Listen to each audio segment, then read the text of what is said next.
Hello student, I am KP sir. Today we are going to start part 5 of chapter 1 relation and function class 12th math. तो dear student आज हम discuss करेंगे part 5 जो हमारा class 12th maths chapter 1 relation and function के अंदर आपका है। ठीक है, तो डियर स्टूडेंट इसका हम वीडियो देखते हैं। ठीक है, तो सबसे पहले मैं आपको बता दूं, अगर जब मैं ये चैप्टर स्टार्ट किया था, ठीक है, तो सबसे पहले इस चैप्टर में हमने क्या कवर किया था? सेट। क्या कवर किया था? सेट। सेट के बाद हमने कवर किया था ऑर्डर्ड पेयर। क्या कवर किया था? Ordered pair. ठीक है, सेट हो गया, ऑर्डर्ड पेयर हो गया। इसके बाद डियर स्टूडेंट हमने जो कवर किया था कार्टेशियन प्रोडक्ट ऑफ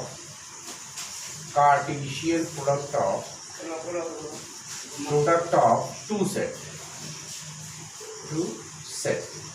फिर हमने क्या कवर किया था? Cartesian product of two set. And then हमने कवर किया था रिलेशन। क्या कवर किया था? रिलेशन। और रिलेशन के बाद हमारा क्या चल रहा है? Types of relation. Types of relation. ठीक है, तो हमारा इतना टॉपिक दिया स्टूडेंट चल रहा है। Set, order pair, Cartesian product of two set, relation and types of relation हम लोग चल रहे हैं। हमने सेट कवर कर लिया, ऑर्डर पेयर कवर कर लिया, Cartesian product of two set cover कर लिया, रिलेशन कवर कर लिया। अब हम लोग टाइप्स ऑफ रिलेशन में चल रहे हैं। अगर जो dear student types of relation की बात करें तो हमारे पास जो टाइप्स ऑफ रिलेशन है, ठीक है, वो टाइप्स ऑफ रिलेशन जो है 6 टाइप के। ठीक है, types of relation, types of relation, types of relation जो है 6 टाइप के। देखिए, पहला रिलेशन है आपका आइडेंटिटी रिलेशन। सेकेंड है आपका identity relation, void relation, universal relation. ठीक है, अगर जब हम ऑर्डर की बात करें तो सबसे पहले वॉइड आता है, फिर यूनिवर्सल आता है, फिर आता है आइडेंटिटी रिलेशन।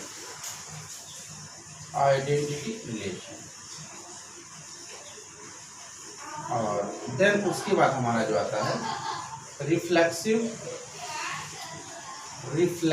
रिलेशन, और आपका आता है फिर सिमेट्रिक रिलेशन,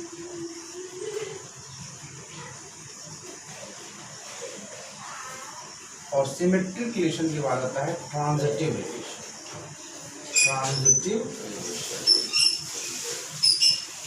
तो डियर स्टूडेंट अगर हम बात करें तो हमारा वर्ड रिलेशन है, यूनिवर्सल रिलेशन है, ठीक है, आइडेंटिटी रिलेशन है, रिफ्लेक्सिव रिलेशन है, सिमेट्रिक रिलेशन और ट्रांजिटिव रिलेशन। ठीक है, इतने टाइप्स के रिलेशन हैं।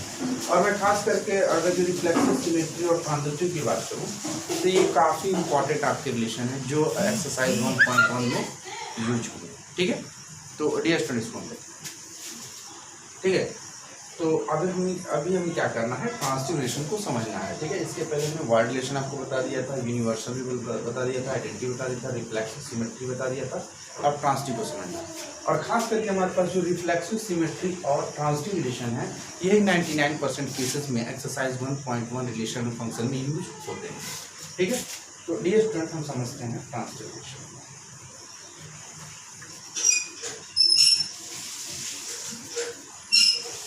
ट्रांजिटिव रिलेशन, अब देखिए, सबसे पहले हम टाइप्स ऑफ रिलेशन में चल रहे थे। आपको मैंने बता दिया था कि कोई भी रिलेशन सेटिस्फाई होने के लिए वो रिलेशन जो है ए क्रॉस ए का जो है सबसेट होना चाहिए। यानी रिलेशन के जो भी ऑर्डर्ड पेयर हैं, ठीक है, वो ए क्रॉस ए के ऑर्डर्ड पेयर का क्या होना चाहिए? सबसेट होना चाहिए। ठीक है, तो जैसे सपोज मैंने एक सेट ए लिया, ठीक है, ये सुनो, मैंने एक सेट ए लिया, ठीक है, ये सेट ए है हमारे पास, और इसी का जो है इटसेल्फ सेट एक और मैंने ए लिया। ठीक है, इन दोनों का कार्टेशियन प्रोडक्ट कर दिया। ठीक है, अब कार्टेशियन प्रोडक्ट ए क्रॉस ए का हो गया। अब इसी के अकॉर्डिंग जो है हम सारे रिलेशन को समझ रहे हैं हर एक टॉपिक में। ठीक है, जैसे सपोज ट्रांजिटिव रिलेशन क्या होता है? ट्रांजिटिव रिलेशन होता है A comma B belongs to R and B comma C belongs to R implies A comma C belongs to R. मतलब इसका क्या है? इसका मीनिंग ये है डियर स्टूडेंट, ठीक है, कि जैसे A comma B belongs to R and B comma C belongs to R, तो implies A comma C belongs to R, यानी A comma B belongs to R, यानी ए कॉमा बी ऐसा order pair है जो relation से belong करेगा। उसके बाद बी कॉमा सी रिलेशन से बिलोंग करेगा, तब ये मस्ट है कि ए कॉमा सी जो है बिलोंग करना चाहिए रिलेशन से। ठीक है, तो डियर स्टूडेंट देखते हैं। ठीक है, तो अब हम देखते हैं यहाँ पे एग्जाम्पल है। जैसे रिलेशन है हमारे पास, एक रिलेशन 1, 2, 2, 3, 1, 1। ठीक है, मैंने एक रिलेशन लिया। अब रिलेशन में देखिए, जैसे कहने का मतलब ये है कि जैसे मैं एक और रिलेशन यहाँ पे ले रहा हूँ, वैसे तुम्हारे पास 3 रिलेशन, एक रिलेशन और ले रहा हूँ। जैसे मैंने लिया 1, 2, 2, 3, 1, 3। ठीक है, अब समझते हैं।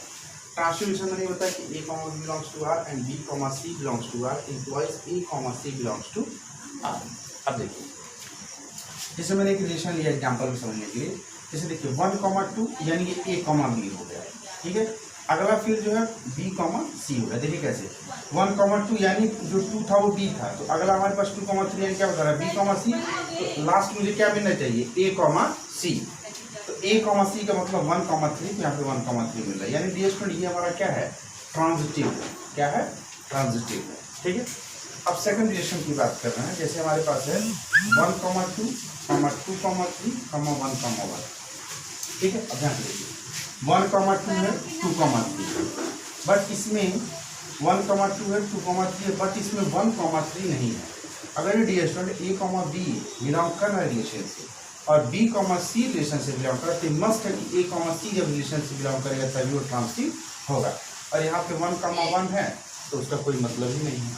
ठीक है, तो ये आपका ट्रांसटिव नहीं होगा। अब देखिए हम थर्ड रिलेशन में आते हैं, जो हमारा थर्ड रिलेशन है। ठीक है, जैसे देखिए हमारे पास है 1, 2, तो 1, 2 है, तो ये मान के चलिए ये 1, 2 है। ठीक है, तो यहाँ पे 2, 1 भी है। अच्छा, अब मेरी बात को समझिएगा। अब मैं तो क्या बता रहा हूँ, स्टार्टिंग में आपको मैंने बताया था रिफ्लेक्सिव में आपको याद होगा कि हमारे पास जो ऑर्डर पेयर होता था वो सेम एलिमेंट का होता था ए और बी के प्लेस पे। ठीक है, और वहाँ पे for all A belongs to A. ठीक है, अब ध्यान से अब देखो, अब हम जो है डियर स्टूडेंट क्या बता रहे हैं आपको कि जैसे हमारा रिफ्लेक्सिव है, अब रिफ्लेक्सिव में A comma A belongs to R, जिसमें हम बोलते थे for all A belongs to या for every A belongs to A. ठीक है, अब ध्यान से देखिए, अब हर एक जो रिफ्लेक्सिव था वो सिमेट्रिक होता था। जैसे कहने का मतलब ये है कि जैसे मान लीजिए हमारे पास कोई सेट ए है, उसके अंदर एलिमेंट है 1, 2। ठीक है, अब अगर जो एलिमेंट हमारे पास 1, 2 हैं, ठीक है, एलिमेंट अगर जो हमारे पास 1, 2 हैं, ठीक है, तो अगर जो एलिमेंट हमारे पास 1, 2 हैं, तो अगर जो मुझे रिलेशन में 1, 1 और 2, 2 मिल रहा है, तो हमारा ये क्या हो जाएगा, ये तो रिफ्लेक्सिव हो गया। बट अगर जो इसी रिलेशन में अगर जो मैं 1, 1 और 2, 2 की बात करूँ तो ये सिमेट्रिक भी हो जाएगा। देखिए कैसे, जैसे 1, 1, 2, ये तो रिफ्लेक्सिव हो गया इस कंडीशन से। अब अगर जो हम 1, 1 और 2, की बात करें तो सिमेट्रिक कैसे होगा, क्योंकि आपको पता है कि जो सिमेट्रिक रिलेशन होता था वो होता था A comma B belongs to R implies B comma A belongs to R. ठीक है, ए कॉमा बी जो है रिलेशन से बिलोंग करेगा और इम्प्लॉय करता है कि बी कॉमा ए किसे बिलोंग करेगा, रिलेशन से। ठीक है, तो कहने का मतलब अगर जो 1, 1 की बात करें तो ए कॉमा बी है, तो जो दूसरा हमारा बी कॉमा ए होगा वो भी हमारा क्या हो जाएगा 1, 1 हो जाएगा। मतलब 1, 1 का जो इंटरचेंज की बात करें तो हमें वही मिलेगा। तो ये और जो है आपका 2, 2, अगर जो मुझे 2, 2 ए कॉमा बी बता रहा है तो बी कॉमा ए की बात करेंगे तो भी मुझे क्या मिलेगा 2, 2। यानी कहने का मतलब ये था कि हर एक जो रिफ्लेक्सिव होता है, हर एक जो रिफ्लेक्सिव रिलेशन होता है वो सिमेट्रिक को भी फॉलो करता है। अब ये तो हो गया आपका रिफ्लेक्सिव से सिमेट्रिक। अब आगे आते हैं, जैसे मैं यहाँ पे ये सब बता रहा था कि जैसे 1, 2, 2, 1 है, तो ध्यान से देखिए तो ये हमारा एक तरीके से क्या बन रहा है, सिमेट्रिक बन रहा है। लेकिन मैं ये बताना चाह रहा हूँ कि अगर जो सिमेट्रिक, जैसे कहने का मतलब ये है कि जो ट्रांजिटिव का कंडीशन है वो ये है कि A comma B belongs to R and B comma C belongs to R, तो इम्प्लॉय क्या करेगा ये कि A comma C belongs to R. तो मेरे कहने का मतलब ये है कि अगर जो मेरे पास यहाँ पे 1, 2 मिला तो ए कॉमा बी हो गया। ठीक है, अगर जो मैं यहाँ पे 2 कॉमा 1 गया तो ये B कॉमा C हो गया, ठीक है। तो अगला मुझे क्या मिलना चाहिए, 1 कॉमा 1। यानी कहने का मतलब ये कि सिमेट्रिक कंडीशन को आगे लेके भी हम ट्रांजिटिव सॉल्व कर सकते हैं। जैसे पहले वाले में क्या था कि 1 कॉमा 2 2 कॉमा 3 मिला था, सॉरी यहाँ पे 1 कॉमा 2 2 कॉमा 3 और 1 कॉमा 3 मिल गया था। तो 1 कॉमा 2 और 2 कॉमा 3 मतलब ए बी और यहाँ पे बी सी था। सी डिफरेंट था किससे, ए से, सी डिफरेंट था ए से, ठीक है। और उसके बाद 1 कॉमा 3 मिल गया तो ट्रांजिटिव मिल गया। लेकिन यहाँ पे ध्यान से देखिए कि 1 कॉमा 2 और 2 कॉमा 1 यानी आपके माइंड में आ रहा हो कि ए और सी सेम हो रहा है, ठीक है। ए और सी सेम हो रहा है उससे मतलब नहीं है, ठीक है, बट बी भी सेम होना चाहिए, बी भी सेम होना चाहिए, यानी यहाँ पे भी और यहाँ पे भी सेम होना चाहिए। इसीलिए यहाँ पे ध्यान से देखिए तो ये हमारा क्या बन गया, सिमेट्रिक बन जाएगा। क्या बन जाएगा, सिमेट्रिक बन जाएगा। बट यहाँ पे सिमेट्रिक बन रहा है तो सिमेट्रिक को भी आगे ट्रांसटिव कर सकते हैं। जैसे देखिए 1 कॉमा 2 2 कॉमा 1। जैसे एक मेथड तो सिंपल मेथड तो यही है कि A comma B belongs to R and B comma C belongs to R equals A comma C belongs to R, ठीक है। मतलब यहाँ पे ए और सी क्या होंगे, डिफरेंट होंगे। बट ए और सी डिफरेंट हो या ए और सी सेम हो उससे मतलब नहीं है, लेकिन मेरे पास डी भी सेम होना चाहिए। तो 1 कॉमा 2 2 कॉमा 1 तो मुझे 1 कॉमा 1 अगला मिलना चाहिए, यानी ए कॉमा सी के नाम। मतलब अगर जो मेरे पास यहाँ पे 1 कॉमा 2 2 कॉमा 3 था तो अगला मुझे किससे मतलब था, इस 1 और 3 से, ये 1 3 मिलना चाहिए। उसी तरीके से 1 2 और 2 मिला तो अगला मुझे किससे मतलब है, 1 1 से, ठीक है। चलिए यहाँ तक हो गया। अब आगे चलते हैं। अब मैं आपको बता दूं, अगर जो हम 2 कॉमा 1 की बात करें, अगर जो हम 2 कॉमा 1 की बात करें, जैसे मान लिया मेरे पास एक 2 कॉमा 1 मिल गया तो यहाँ पे 1 कॉमा 1 है, तो ये दोनों बी सेम है। तो अब देखिए 2 कॉमा 1 है तो हमारा क्या हो गया 1 कॉमा 1, यानी कहने का मतलब ये है कि ये ए कॉमा बी है और ये क्या है बी कॉमा सी। तो अगला मुझे क्या मिलना चाहिए, ए कॉमा सी। ए कॉमा सी मतलब क्या हो जाएगा आपका 2 1, ठीक है। तो ध्यान से देखिए ए कॉमा बी फिर बी कॉमा सी। तो अगला मुझे ए कॉमा सी क्या मिलना चाहिए, ए कॉमा सी आपका मिलना चाहिए 2 कॉमा 1। तो 2 कॉमा 1 यही है आपका।